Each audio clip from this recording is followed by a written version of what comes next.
हाय दोस्तों, कैसे हो आप सब लोग। उम्मीद करता हूँ ठीक ठाक होंगे, अच्छे से होंगे। परदेसी फ्लाइट यूट्यूब चैनल पर आप सभी का स्वागत है। दोस्तों, मैं आज आपको बताने जा रहा हूँ कि अगर आप सऊदी अरबिया जाने के लिए सोच रहे हैं, जाना चाहते हैं, जाने के लिए मन बना चुके हैं, तो 3 अहम कौन कौन सी बातें हैं जिससे आपको जाने से पहले ध्यान रखना है, ताकि आपका काम भी आसानी से हो जाए, आप आसानी से पहुंच जाएं, आपका पैसा ना डूबे, आपका नुकसान ना हो। वो 3 अहम बातें दोस्तों इस वीडियो के माध्यम से मैं आपको बहुत ही कम समय में बताने जा रहा हूँ। वीडियो शुरू करूँ उससे पहले आप सबसे एक छोटी सी रिक्वेस्ट है, अगर आप इसी तरह की हेल्पफुल जानकारी से लगातार जुड़े रहना चाहते हैं, खास तौर पर इंडियन पासपोर्ट, फ्लाइट और वीज़ा से रिलेटेड जानकारी चाहते हैं, तो अभी आप परदेसी फ्लाइट यूट्यूब चैनल को सब्सक्राइब कर लीजिए और नोटिफिकेशन के लिए बेल आइकन का बटन जरूर दबाएं, जिससे जब भी हमारी कोई लेटेस्ट वीडियो आए तो उसकी सूचना आप तक सबसे पहले पहुंचे। हमारा वीडियो आपको पसंद आए तो प्लीज़ लाइक और शेयर जरूर कर दिया करें। तो दोस्तों, यदि आपने सऊदी अरब जाने की तैयारी कर ली है, प्लानिंग कर ली है, तो सबसे अहम बात, सबसे पहली बात जो आपको ध्यान रखनी है वो ये कि जिस भी ऑफिस से आप काम कराएं, जिस भी एजेंट के जरिए आप काम कराएं, वो ऑफिस या एजेंट भरोसेमंद होना चाहिए। किसी नए शख्स पर आप जल्दी भरोसा ना करें, किसी नए ऑफिस पर, किसी नए एजेंट पर आप भरोसा ना करें जल्दी।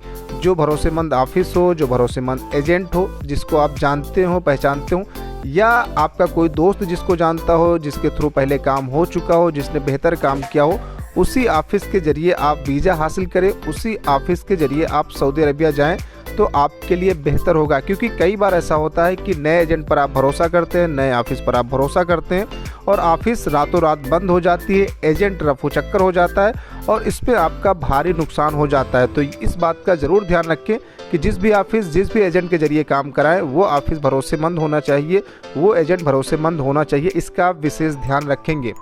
नंबर 2, जब भी आप किसी ऑफिस, किसी एजेंट के ज़रिए काम कराएं तो पूरे पैसे एक साथ ना दें। जैसे आपका और एजेंट का जो डील हुआ है, आपके दरमियान और ऑफिस के दरमियान जो डील हुई है वीज़ा को लेकर, मान लीजिए 1 लाख में वो डील हुई है, तो पूरे पैसे आप एक साथ एजेंट को या ऑफिस को ना दें, एक एक करके दें, किस्त वाइज पैसे दें, एक साथ में पूरे पैसे ना दें। जैसे आपका पहले मेडिकल हो जाए, मेडिकल आप फिट हो जाए, उसके बाद आप कुछ पैसे दें, और मेडिकल फिट होने के बाद जब आपका वीज़ा स्टाम्प हो जाए, आपका इमिग्रेशन हो जाए, उसके बाद आप कुछ पैसे दें।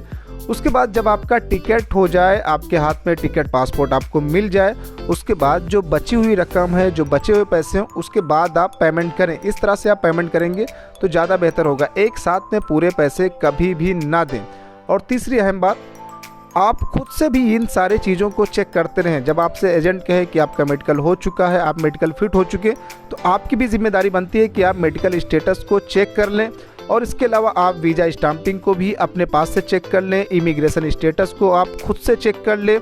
इसके अलावा जो आपको टिकट मिले, उस टिकट को भी आप चेक कर लें, कंफर्म है या नहीं है, या ऐसे टिकट बनाकर आपको दे दिया गया है। तो इस चीज़ को भी आप खुद से चेक कर सकते हैं। आप खुद से नहीं चेक कर पा रहे हैं तो किसी अपने दोस्त के ज़रिए या किसी अन्य के ज़रिए आप चेक करा सकते हैं, जिससे आपको आसानी हो किसी चीज़ को जानने में, समझने में। तो आपके लिए बेहतर होगा कि आप खुद से मेडिकल स्टेटस चेक कर लें, वीज़ा स्टाम्पिंग, इमिग्रेशन, टिकट, इन सब चीज़ों को भी आप चेक कर लें। एक और अहम बात जो आपको ध्यान रखनी है वो ये कि आपको लालच में नहीं आना है, क्योंकि कई बार आपको एजेंट या ऑफिस वाले ज़्यादा सैलरी का लालच दिखाते हैं। जैसे आप ज़्यादा पढ़े लिखे भी नहीं हैं, आपको कोई हुनर भी नहीं आता है और आपको लालच दिखाया जाता है कि आपको 2000 रियाल सैलरी मिलेगी, 3000 रियाल सैलरी मिलेगी, बहुत हल्का काम है, बहुत कम काम आपको करना पड़ेगा, 8 घंटे की ड्यूटी है, रहना खाना है, आपकी सैलरी 2000 है।